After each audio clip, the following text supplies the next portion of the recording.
cold and miserable. Hey, somebody got to do me a favor. I need a phone number. If you could get me the number of Forrest Gump, that would be amazing. Actually, more specifically,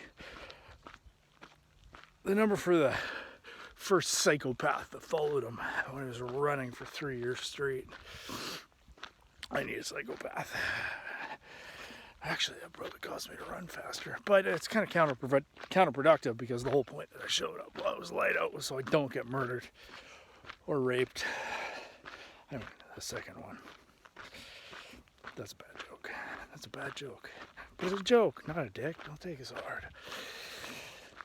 Fuck, it's cold. So, people are like, Forrest Gump. We're going to call you Gump. Yeah, feel free. Guy was a national hero. He was rich as hell. And he got to eat a whole bunch of shrimp. Shrimp's good. It is. And actually, if you've ever been to Bubba Gump Shrimp down in the States, some Canada, we don't have it. Well, Vancouver, we don't have it up here. But Bubba Gump Shrimp is actually, it's one hell of a restaurant. It's tasty. So, I'm trying to figure out how to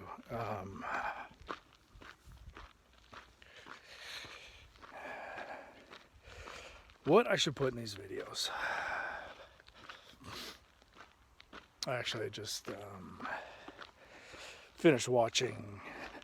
Well, I haven't finished watching. I finished reading yesterday a book called The YouTube Formula by Daryl Eves, who's the guy. He's like, well, he's another YouTuber, but he's the guy that basically taught Mr. Beast about, you know, how to actually, and not taking anything away from Jimmy Donaldson, but he taught him, you know, how the algorithm works, how to deal with data and analytics to increase subscribers and blah, blah, blah, blah, blah, blah. And he's basically, he's the guy Jimmy Donaldson goes to absolutely nerd out over this kind of stuff. And so I was reading that, and then I was watching some of Daryl as a companion course along with it as well. And realistically, it's excellent. I mean, then he has an upsell to some other hidden content, which is awesome because, well, I don't know if the content's awesome. Sure it is. But you have to buy it. There's a payment gateway. It's $14, which I'll tell you right now, I'm going to buy it. Why? Because he already bought me with all the, you know, value of the book. He's already provided so much value that, okay, yeah, whatever, you know, if he number one, he deserves the money because of what he's, you know, the information, the value he's already provided. But number two, you know, there's stuff in there that I want to learn so I can get to the next level. Because it's funny, you know, when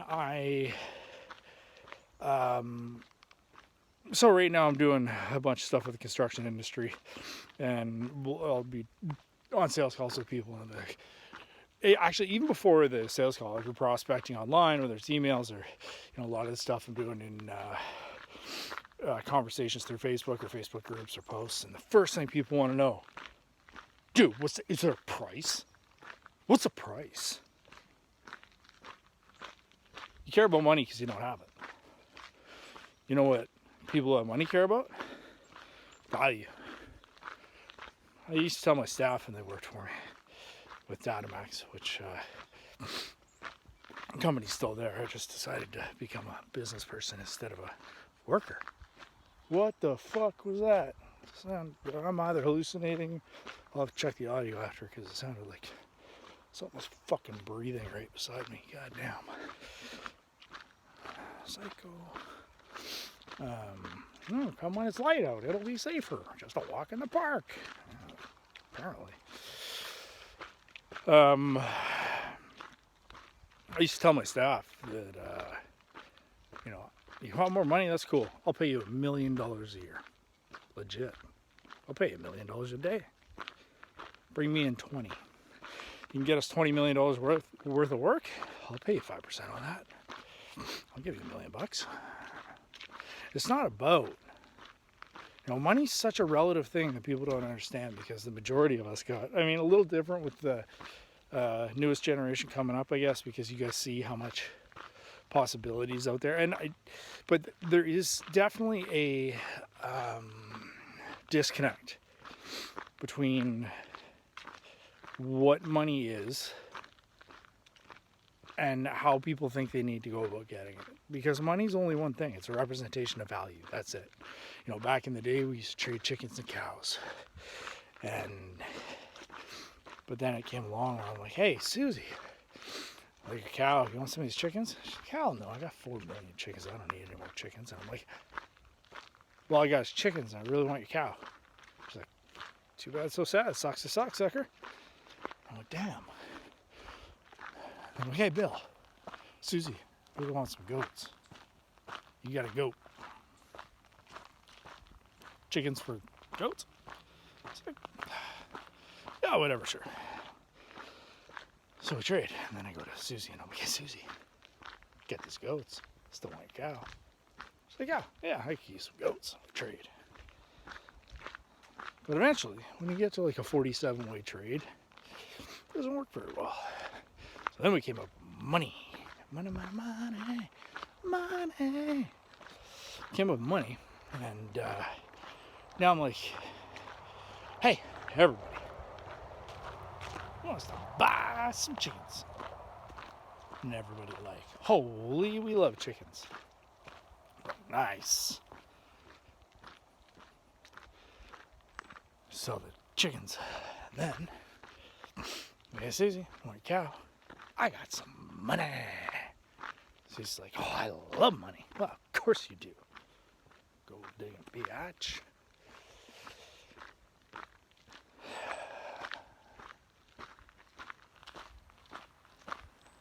The problem with today's day and age is we don't see money as a representation of value.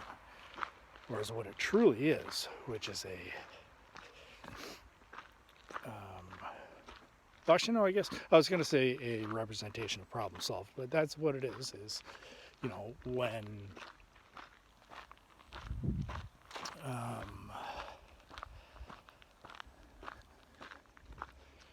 because money's a representation of value, but what is value? Value, you're being valuable to another person, which means you're solving a problem for them. And I'm talking about the way, like, what it actually is, not the way that, society has just absolutely, let's go this way, absolutely perverted it. It's funny because I go into another video, I go into happiness and the difference between pleasure and fulfillment. People are like, no, that's not what causes pleasure, man. Cocaine's pleasurable, and it doesn't help me survive. So fuck you, you're wrong. No, just because you can hack the system doesn't mean that what I'm saying isn't factually accurate.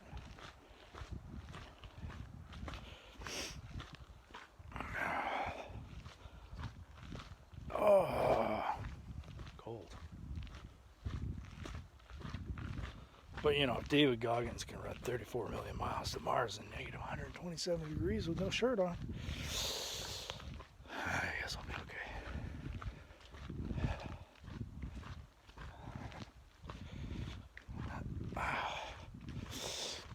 But yeah, so no value, but I want the money. That's the problem with today's day and age right now. And it's incredibly sad because there's a huge waste of potential and talent. And it's one thing I'm trying to dial in right now. I don't even know where I was going on this tangent, but let's bring it back around to where we were. Another thing I'm trying to do is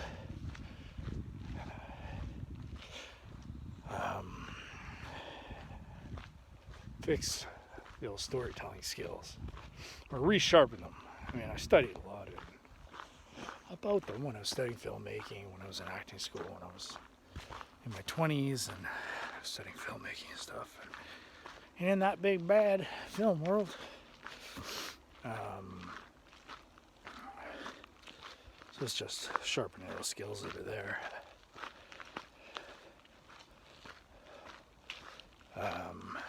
And that only comes through practice. So competence comes through, going through unconscious incompetence, to conscious incompetence, to conscious competence, to unconscious competence, to superhuman flow.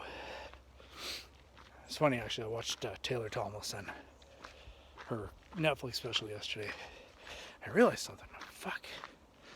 I'm totally attracted to psychotic and funny chicks. Bad. I mean, I was so fucking stabbed in my sleep. Again.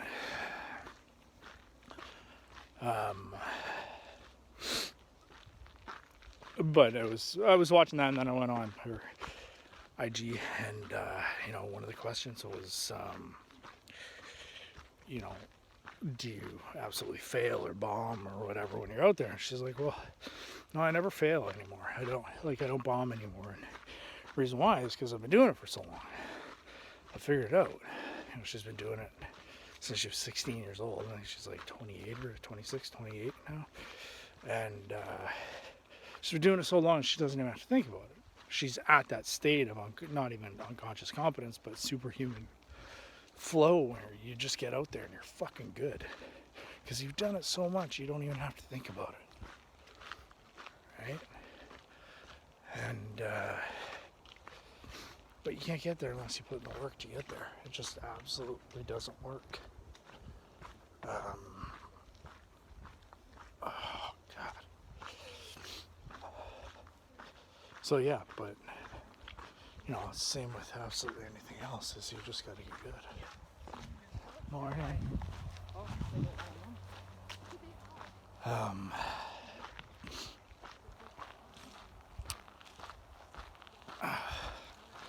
Anyway, I thought that was, God, I don't even know where I was going with that.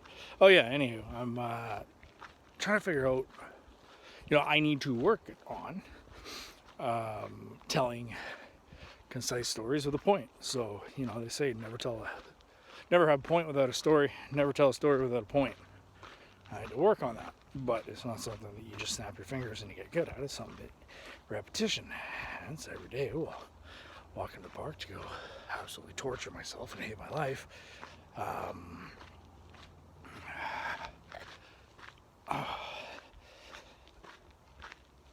make videos, but I need to start doing it in a methodical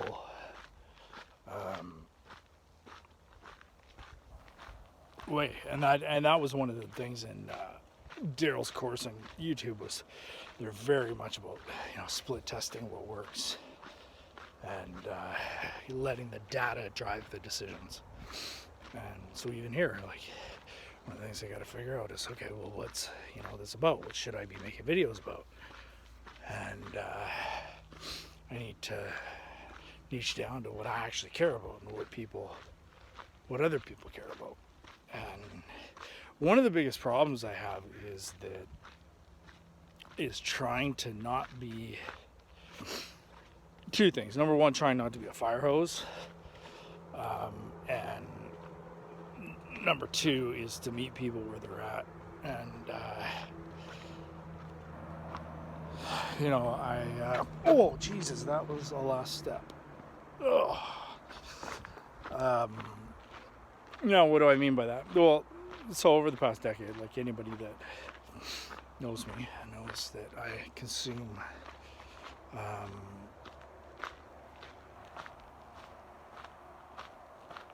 information like a pothead consumes Doritos.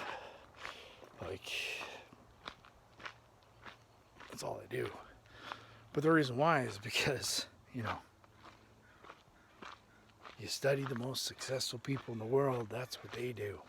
They're not smart and successful. They don't, you know, learn and take in information because they're nerds who are smart and successful.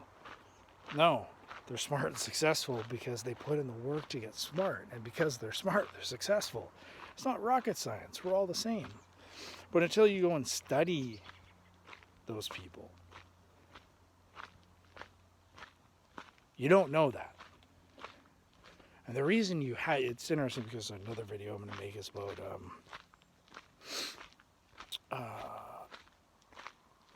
baristas, so Starbucks baristas. And you're like, what the fuck? Well, the reason why is because I have other stuff, and I have other stuff that I'm doing geared around the bar industry. And because here's the way it works. We're going to go high level for a second. Social impact entrepreneurs are the only people who have any chance of saving the planet. Governments can't do it. Wall Street can't do it. Silicon Valley can't do it. Nobody can do it. Wall Street's way too greedy. Silicon Valley only cares about distractions and wasting your time. It's just an ego play. The government, way too bureaucratic. First 2 years they're trying to figure things out, and then they're trying to get reelected again. They don't get shit done. It's all a popularity contest, and they're just trying to keep their job. Charities, they're like the homeless people of the business world. They're just running around begging for change. Social impact entrepreneurs, guys like Blake Mycoskie, or 1,000 others. They're the only guys that can actually do anything. Why? Because the harder Blake drove his business, I say drove because he sold half it to Bain Capital and got totally screwed over by Wall Street. Weird. When I say Wall Street, I don't mean Bain Capital is right on Wall Street, because I don't know if it is or not. What I mean by that is the ecosystem, which is Wall Street. Anyway, so we sold half the company for $300 million, and thought it was doing a good thing. And apparently, from what I hear, and I was actually on a Zoom meeting with him a little while ago, and apparently he's not too happy about it, or he doesn't seem too happy about it. So yeah, social impact entrepreneurs, only people who can save the world. So if you follow any of the other stuff that I've done, or if you watch any future stuff, you'll see that, we're on a mission to create 1 million social impact entrepreneurs by 2030. We have a bunch of different ways that we're doing that. And one of the things I realized, because I was in the bar industry for so long, was that, being a bartender is by far the best place you could ever learn entrepreneurship. It is the best small business you could ever have. Waitress, close second. Why? Because you show up, you don't have to do anything. You don't have to or pay for anything. You don't have to, buy product. You don't have to pay rent. You don't have to buy ice, insurance, security. You don't have to pay a DJ. You don't have to do anything. You just show up and cash in. But if you take the principles of entrepreneurship and use what I call bar industry entrepreneurship, and instead of just being a technician having a seizure, turn into an actual business person, learn the principles of sales and marketing. And if I went and got a bartending job right this second, holy smokes, I would make an insane amount of money.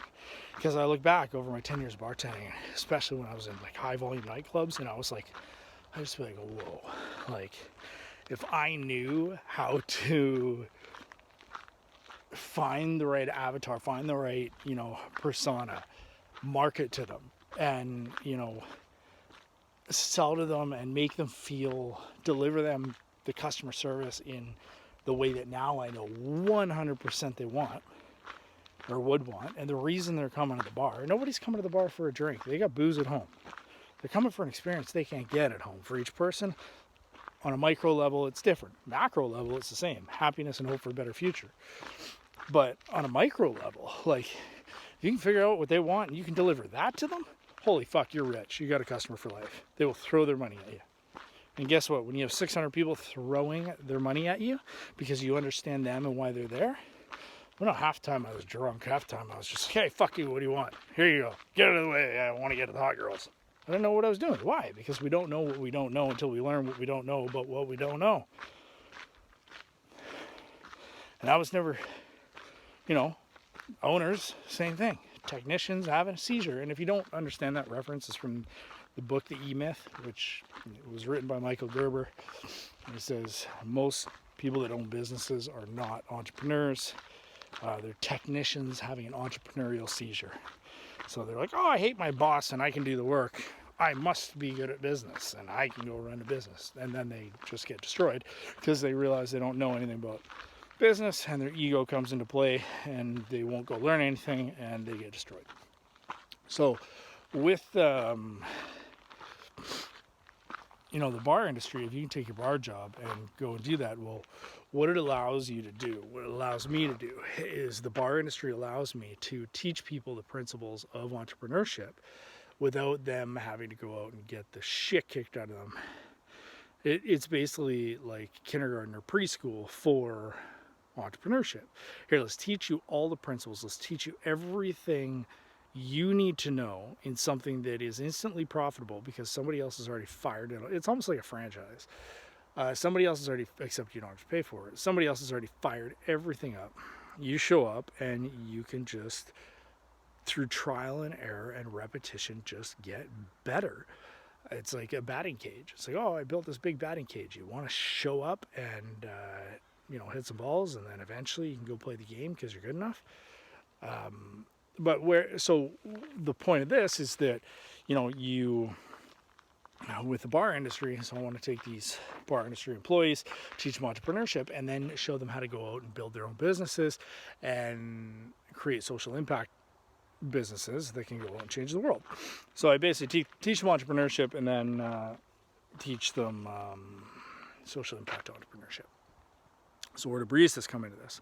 Well, I went to Starbucks forever. Still go there, just not as religiously because of geography.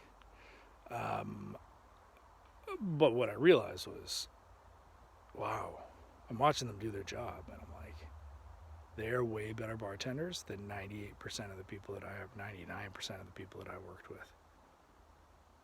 They're just serving, they're selling the wrong product. And they should be, because they should be better, because they're trained by a multi-billion-dollar organization on how to be the best bartender possible. And you know what's funny? The word barista, guess what it means? It means bartender in Italian. You already are a bartender.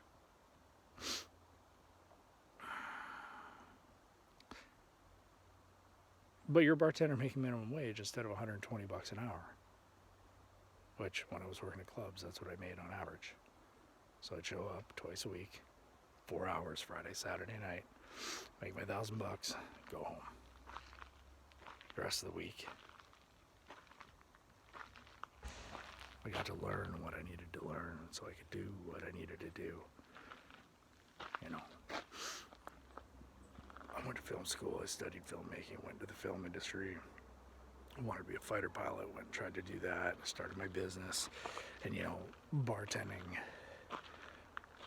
it allowed me to get the social aspect out of it. It allowed me to get the fun aspect out of life. It paid the bills and it allowed me to go do what I needed to do. But that's the same thing here. Like, I have no idea where I was going with that story. Number one, I'm tired. I stayed up too late. And this accountability thing, I have to be here. It doesn't matter. You sleep 3 hours? Guess what? You slept 3 hours. Too bad. Got to be somewhere. And that's why I'm doing this, and that's why it's good. That's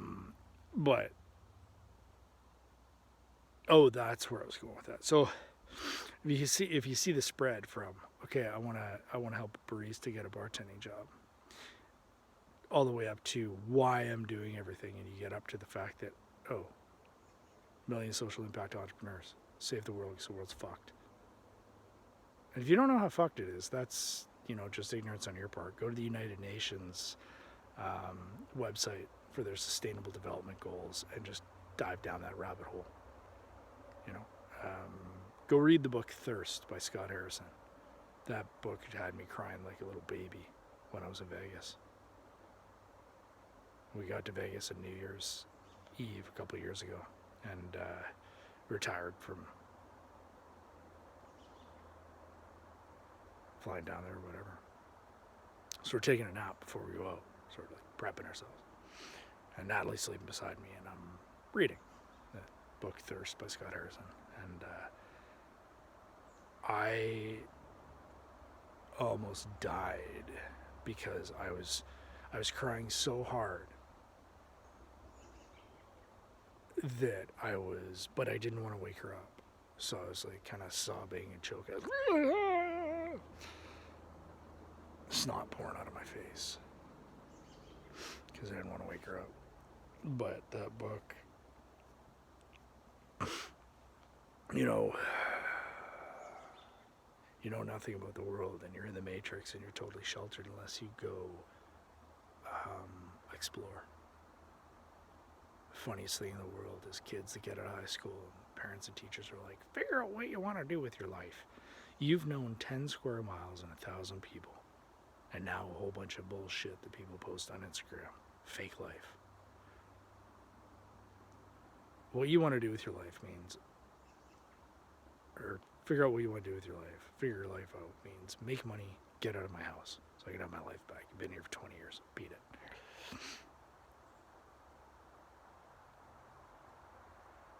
Making money, you just solve a problem for another person. Cool. How do you know what problems you want to solve in the world if you've never explored the world? If you know 10 square miles and 1,000 people, that's not a representation of the world. And that's why people get so miserable and unhappy, is because they get pushed into something. And then after they're locked into it, or they think they should be locked into it, they start exploring the world and realize how much other opportunities are actually out there, but they don't have anybody there to help them try to and show them how to get it. But so my biggest thing right now is learning to tell concise stories and having solid points without sticking a fire hose in your face. So I have an insane amount of information in my head because I worked for a very long time and I spent, $500,000 putting it in there. And I can't just unleash it on everybody. Like they understand, because they don't. I have to meet them where they are, not where I am. And so it'd be like me going into a Starbucks and being like, hey, let's go save the world. You're a barista. And they'd be like, what the fuck? Dude, I'm serving coffee. Fuck off. I don't know what the fuck you're talking about. It's like, well, here, we're going to do these things, we're going to do these things, we're going to do these things, and we're going to get you to this point. And I need to be able to break it down into baby steps so that I can lead people effectively. It's not, hey, we're going to run a marathon. It's, hey, let's go for a 5-minute walk, then a 6-minute, 10-minute. If I came up and said, hey, we're going to go run a marathon, he'd be like, bitch, I can't run a marathon. Go find somebody else. Well, the thing is you can run a marathon. You just don't know how to get there. And so the engineering point of what I'm doing here is based around that. How do I show people what they need to do in order to get to where they want to be? Because the majority of people, if they got hit by a bus, went up to the shopping mall of life, and God said, hey, hope you had fun, you're going back, pick whatever life you want. Most people wouldn't choose the life they have. They would choose the life they want. And the other ones are just, lying to protect their ego. It was interesting because somebody, a friend of mine posted yesterday about something I posted. Like, oh, the ego's like the mirror, or a mirror, what did she say? Like a mirror that reflects your values, who you really are. No, your ego is your defense mechanism about what you believe to be true. And the stronger that is, I'm not talking about confidence, I'm talking about ego. Ego is you, protecting your beliefs. And the problem is, it's like an elephant with a stake in the ground. So when an elephant's really, really small, when a baby, the circus comes along and they tie a rope around its leg and they nail it to the ground with this little wooden peg. And the elephant tries and tries and pulls and pulls and pulls and can't pull away. And it's learned helplessness. And the elephant grows and it gets huge. It won't even try to pull the stake out. Why? Because it's learned that it can't. But what it believes about the world is wrong. But it never thinks to question what it believes. Human beings are like that. And the stronger our ego, the stronger we believe what isn't true, the harder it is for us to ever change our life. So we don't. And that's the problem with the world, because every single problem in the world can be solved by human beings, as long as we take our potential and point it in the right direction instead of wasting it And that's kind of where I was going full circle on this was, you know, after I finished Daryl's stuff and started watching a bit of Mr. Beast stuff, which he is amazing at what he does. But what the fuck are you actually amazing at? I used to play baseball for a long time. I love baseball. But I calculated out one year and it was like, you know, there's 8 billion hours of human potential dedicated towards professional baseball every year, not including the playoffs. So 30 teams, 162 games, whatever, times, you know, 4 million fans. They watch half a game each, or half the game each. You know, you do the math and it comes, I think it was like 8 billion hours or something. Dedicated to some dudes hitting a rock with a stick and running around in circles. You can put semantics on it all day long if you want. You can sugarcoat the shit out of it. That's what they're doing. They're hitting a rock with a stick, running around in circles. Imagine if all that time and energy was dedicated to something worthwhile. So even Mr. Beast stuff, it's like, I don't think one of them gives away a private island. It's cool when I look at it and it's like, or no, there was another one where he gave away a Lamborghini. It's like, okay, you people, put your hand on the Lamborghini. Whoever takes their hand off it last, whoever has their hand on it last gets to keep it. 85 million views. And the way he structures his videos is brilliant. You're going to watch to the end. I think it was a 15 or 20 minutes. Say it's a 20-minute video. That's 170. No. That's 1.7. Is that right? It's 1.7 billion minutes of human life and human potential. They could have been doing something productive. They could have been helping humanity serve its purpose. They could have been bettering other people's lives. And Jimmy's young. And there's a lot Jimmy doesn't know. And he's fucking amazing at what he does. He's rocking it. But it's not just about what you do. It's not just about your life. It's about how do you impact the rest of the world. How are you impacting all those people that are watching you thinking, I should just be YouTube so I can sell merch and make money for me. Sorry to say, after you hit 70 grand, money doesn't matter. Scientifically. Because money takes care of those first 2 levels of the hierarchy of needs. And it can be lied that it takes care of the first 4 if you make up to 500 grand a year. But that's just to get rid of a bit of anxiety so you don't have to, worried about loved ones and stuff like that. But it was just you.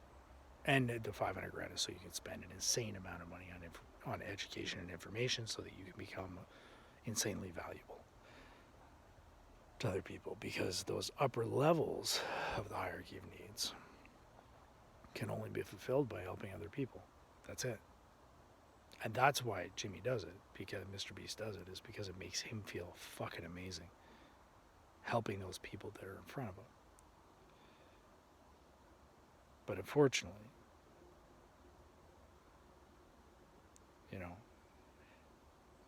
that's not, you're not balancing the books on the opportunity cost of the potential and the time.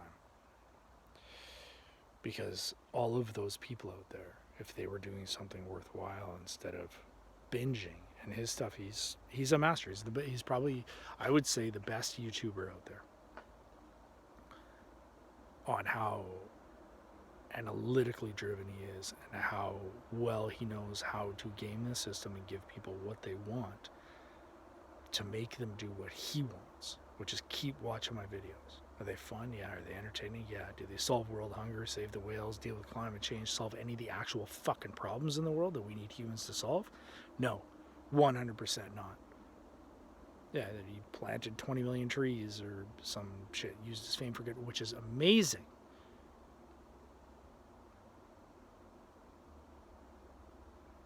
But realistically, that's like me taking you for dinner. We put 13 pounds of dog shit on your plate and then add a carrot. It's the turning point for me with Mr. Beast or Jimmy Donaldson will be when he gets old enough. And the kid doesn't seem like he has a, like,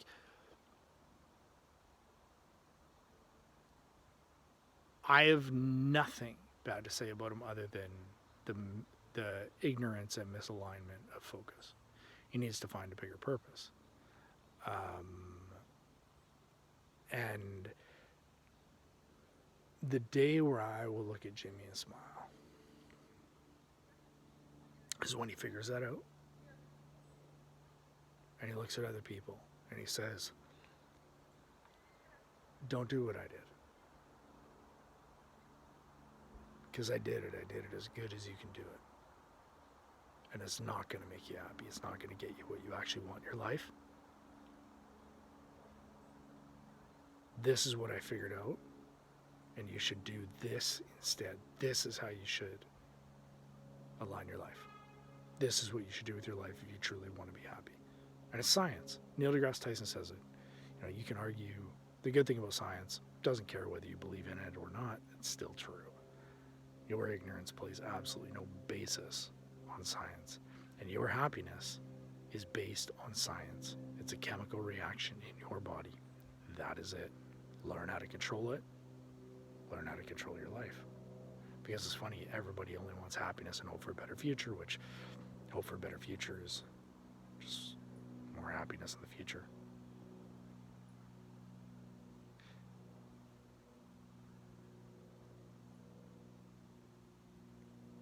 Everybody wants these things. But there's no target. People don't know what the target is. So they pick up their gun of potential and they fire at everything. Because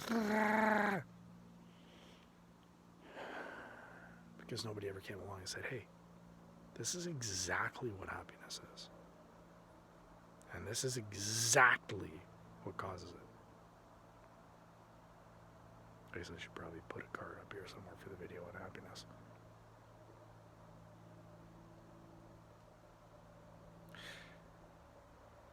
Once you do that, once you know exactly why you're doing what you're doing, the game becomes so much easier. Life becomes so much happier. There's so much more clarity on why you wake up. Anyways, I'm gonna go run now. There's actually less running and crying now. Oh God, except I shouldn't stop walking because my back's eased up, my legs eased up, my calves. Oh God, everybody. Oh, I might be walking the first lap. Yeah.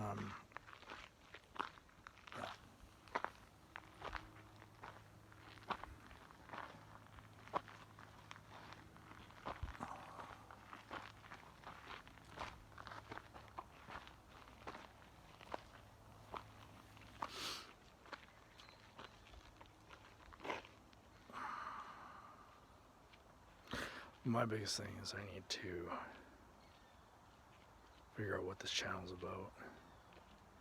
And I need to keep the videos on topic. But it's just learning, it's just education. It's about learning from the best and then applying it to something monumental. And I studied a lot of military strategy too. And people are like, what are you doing, you psychopath? And I'm like, no. The military is the best in the world at strategic execution, about getting stuff done. So when it comes to operating businesses and building companies, why wouldn't I steal their entire playbook on how to get shit done? If they can use their strategies and tactics that effectively to get other people to kill people, what if you use them to get other people to help people? because they have the best framework in the world for getting shit done. About understanding the human aspect of warfare and getting these humans to do what it is they want them to do. Well, if you can use the art of war and warfare to go out and do something amazing, and you can take what they've spent centuries learning about how humans operate and how to get them to operate in the best possible way. And if you take that and apply it to something like social impact entrepreneurship and go change the world with it, it's one hell of a shortcut. But yeah, it's about, just like the Mr. Beast stuff, I'm taking what works very well, applying it to something that actually fucking matters. And ultimately, how I want to rub off on them is I want to give the best in the world a reason to exist. You have amazing skills, notoriety, fame, whatever, money. Now here's a reason for you to actually be here. And here's something actually worth doing with those skills. There's a reason there's millionaires and billionaires that jump out of windows. They can buy all the pleasure in the world. They have no idea what fulfillment is, so they can't aim at it, so they can't fucking hit it. But as soon as you know, your entire life changes. So, I'm going to go for my run and suffer through it. Okay, but I need some sort of cool tagline to sign off with. I don't know. Just go become somebody who matters. Okay, bye.